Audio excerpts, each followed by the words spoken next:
Shalom.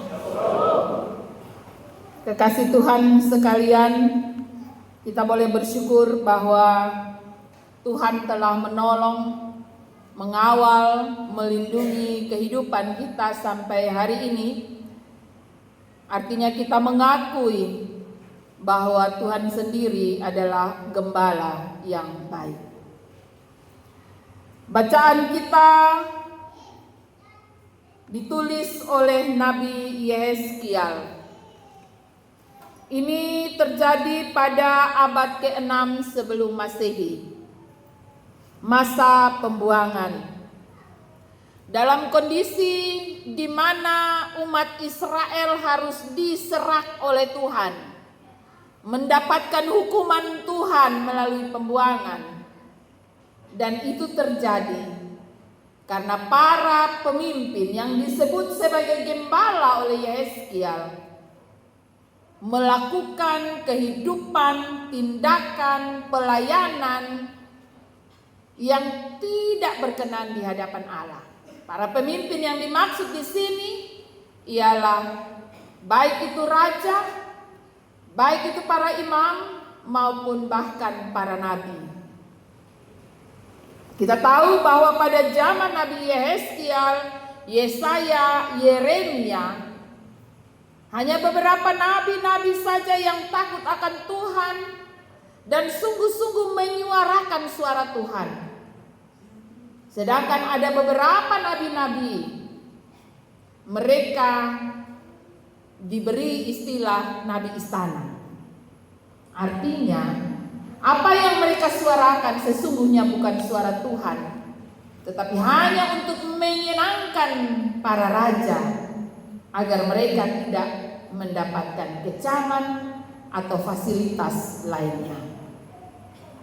Saudara-saudaraku yang kekasih, kondisi ini semakin miris sehingga melalui Nabi Yehezkiel Tuhan menegur para pemimpin-pemimpin ini atau yang disebut oleh Yehezkiel sebagai para gembala.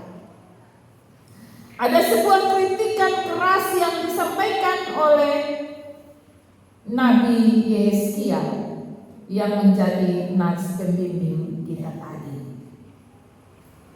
Tuhan mengingatkan para gembala dengan mengatakan, bukankah domba-domba yang seharusnya digembalakan oleh gembala-gembala itu?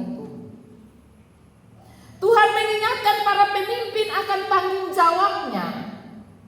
Para pelayan akan apa yang menjadi amanat Tuhan baginya. Apa arti kehadiran para gembala ini di tengah umat Tuhan? Tanggung jawab para gembala ada di ayat yang ke-16. Yang hilang harus dicari, yang tersesat harus dibawa pulang, yang luka harus dibalut, yang sakit harus dikuatkan, dan seterusnya. Tetapi yang terjadi ialah apa yang tersampaikan dalam bacaan ayat yang ketiga dan keempat. Para gembala hanya mementingkan kehidupan dan kemakmuran diri mereka. Mereka hidup dalam keegoisan. Ayat 3 mengatakan, kamu menikmati susunya, bulunya kamu pakai buat pakaian, kamu gemuk, yang gemuk kamu sembelih, sedangkan kamu tidak menggembalakan domba-domba yang lain. Ini sebuah kritikan keras kepada para pemimpin bangsa Israel pada masa itu. Mereka hanya ingin disapa sebagai pemimpin-pemimpin, tetapi mereka sesungguhnya tidak peduli pada kehidupan umat Tuhan yang menjadi basis pengembalaan mereka. Kritikan ini juga menyapa saya, menyapa kita para gembala, para hamba Tuhan. Demikian juga menyapa kita semua sebagai pemimpin-pemimpin, baik dalam rumah tangga, dalam keluarga, maupun mungkin di tempat kerja kita masing-masing. Apa arti panggilan dan amanat yang Tuhan sementara percayakan kepada kita? Di mana tanggung jawab kita? Di mana rasa takut kita kepada Tuhan ketika kita diberi amanat untuk menjalankan tanggung jawab dengan baik? Saudara-saudaraku yang kekasih dalam kasih Tuhan Tuhan kita Yesus Kristus.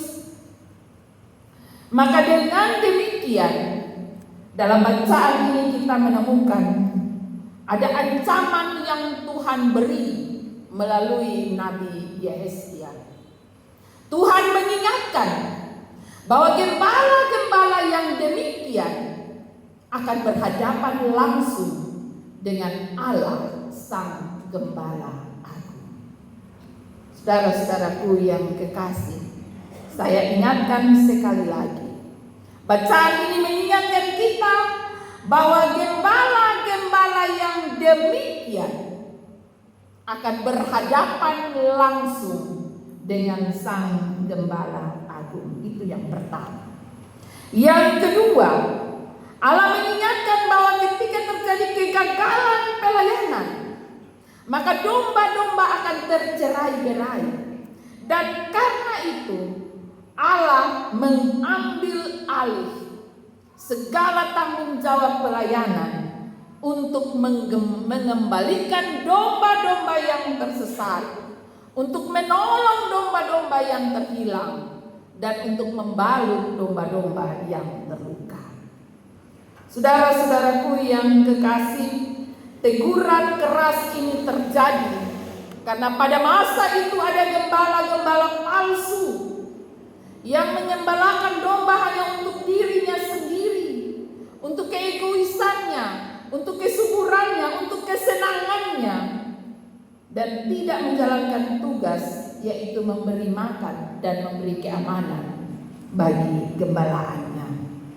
Saudara-saudaraku yang kekasih, Allah sebagai gembala yang sejati, Allah tidak saja memberi janji pemulihan sebagaimana yang terbaca di ayat 16, tetapi Allah juga mengingatkan para gembala bahwa ia akan berhadapan muka dengan muka. Segala tanggung jawab yang selama ini diberi akan diambil oleh Allah sendiri. Firman Tuhan ini mau mengingatkan saya dan saudara tentang sejumlah tanggung jawab yang Tuhan sedang percayakan kepada kita. Kita masing-masing dipilih untuk tanggung jawab masing-masing. Sudahkah kita setia dengan tanggung jawab dan amanat? Dalam ketaatan, dalam roh kesetiaan, dalam roh kesabaran. Karena melalui saya dan saudara, Allah ingin memulihkan dunia yang terluka. Di mana peran para imam? Di mana peran para gembala? Ketika begitu banyak hal dengan mudah terjadi di antara kita. Saudara-saudaraku yang kekasih, dunia media sosial hari ini, minggu ini, sangat miris. Banyak anak-anak Kristen yang melakukan hal-hal yang buruk sekali secara moral, etika, seolah-olah tidak pernah mengenal Tuhan. Saudara-saudaraku yang dikasihi Tuhan, hari ini banyak hal yang terluka. Dunia terluka. Banyak orang-orang di sekeliling kita yang terluka. Pertanyaannya, di manakah para gembala? Gembala dong ada bikin apa? Te domba dong, pung model para. Ya. Saudara-saudaraku yang kekasih, sampai di manakah gaung firman Tuhan menjangkau hati umat Tuhan? Sampai di manakah kehidupan para gembala memberi warna tersendiri dalam kehidupan umat Tuhan? Hari ini saya dan saudara kita semua dikecam oleh firman Tuhan.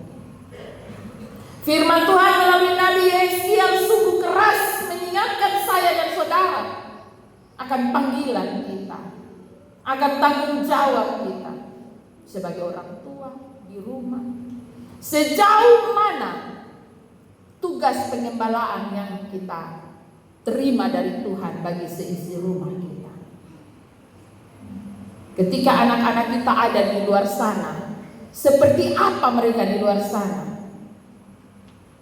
Itu adalah tanggung jawab kita sebagai orang tua. Ketika ada anak-anak Getsemani di luar sana melakukan banyak hal yang tidak berkenan di hadapan Tuhan, di manakah dia pendeta dan dia penatua diaken dan pengajar? Sejauh manakah panggilan kita, tanggung jawab moral kita, amanat yang Tuhan beri untuk menggembalakan semua domba-domba yang ada dalam perlindungan kita? Sudahkah kita bertanya pada diri kita sendiri? Sudah maksimalkah apa yang kita buat sebagai seorang gembala? Saudara-saudaraku yang kekasih, hari ini kita memperhadapkan 5 anak Tuhan yang bersedia untuk menjadi gembala-gembala antar waktu sampai 2027. Tentu tanggung jawab pelayanan, apalagi ini para pengajar ya. Tanggung jawab utama para pengajar ialah mengawasi pengajaran. Sejauh manakah gaung pengajaran yang tersampaikan ke umat Tuhan memberi arti, memberi perubahan pada pola pikir, pada sikap, pada nilai-nilai yang terbangun dalam kehidupan persekutu jemaat Getsemani Sukumana. Kita semua akan berefleksi akan hal ini. Periode pelayanan kita 2023-2027. Kita akan melayani sampai 2027. Tuhan mengingatkan saya dan saudara, hati-hati. Karena ketika engkau lalai dan karena kehidupan pelayananmu, tanggung jawab pelayananmu mengakibatkan umat Tuhan tercerai-berai, mengakibatkan umat Tuhan hancur, mengakibatkan umat Tuhan tidak mengenal Tuhan dan membelakangi Tuhan, maka para gembala lah yang akan berhadapan dengan Sang Gembala Agung. Saudara-saudaraku yang kekasih, profil Sang Gembala tergambarkan pada profil Sang Mesias. Yesus menjadi gembala yang baik. Dia melakukan yang terbaik untuk umatnya, bahkan sampai harus menderi diri agar umatnya diselamatkan. Profil inilah yang diperhadapkan kepada saya dan saudara. Menjadi seorang gembala bukan untuk gagah-gagahan. Bukan ketika pakai toga nah mulai paling hebat su, paling gagah su. Ketika pakai stola mah itu paling keren sudah. Tidak. Gembala bukan karena toga, bukan karena stola. Tapi gembala adalah amanat. Gembala adalah panggilan. Gembala adalah tanggung jawab. Karena itu, ketika hari ini firman Tuhan mendatangi saya dan saudara,